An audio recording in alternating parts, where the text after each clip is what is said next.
மறைந்த நடிகை சாவித்ரியோட வாழ்க்கை வரலாற்றை தமிழ் தெலுங்குல படமாக்குற முயற்சியில இறங்கியிருக்காங்க. இயக்குனர் நாக் அஸ்வின்றவங்க இதுக்கான வேலைகளை தொடங்கியிருக்காரு. மறைந்த நடிகர்களோட வாழ்க்கையை மையப்படுத்தி இதுக்கு முன்னாடி நிறைய படங்கள் எடுக்கப்பட்டிருந்துச்சு. இந்த நிலையில நடிகை சில்க் ஸ்மிதாவோட வாழ்க்கையை வச்சு எடுக்கப்பட்ட டர்ட்டி பிக்சர் வசூலை குவிச்சிருந்துச்சு. அந்த வேஷத்துல நடிச்ச வித்யா பாலனுக்கு தேசிய விருது கூட கிடைச்சது.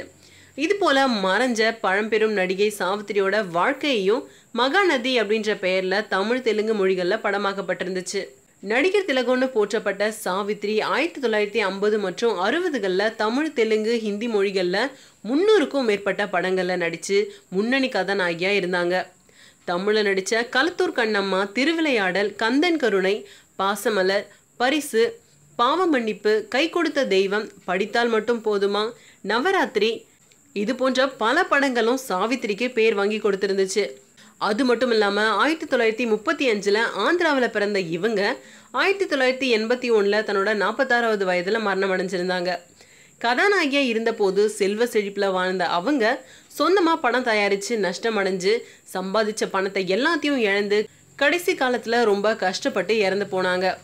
கதாநாயகிகளில் ஃபர்ஸ்ட் டைமாக கார் வாங்கி வீட்டிலேயே ஸ்விம்மிங் பூல்லாம் கட்டினவங்க தான் சாவித்ரி.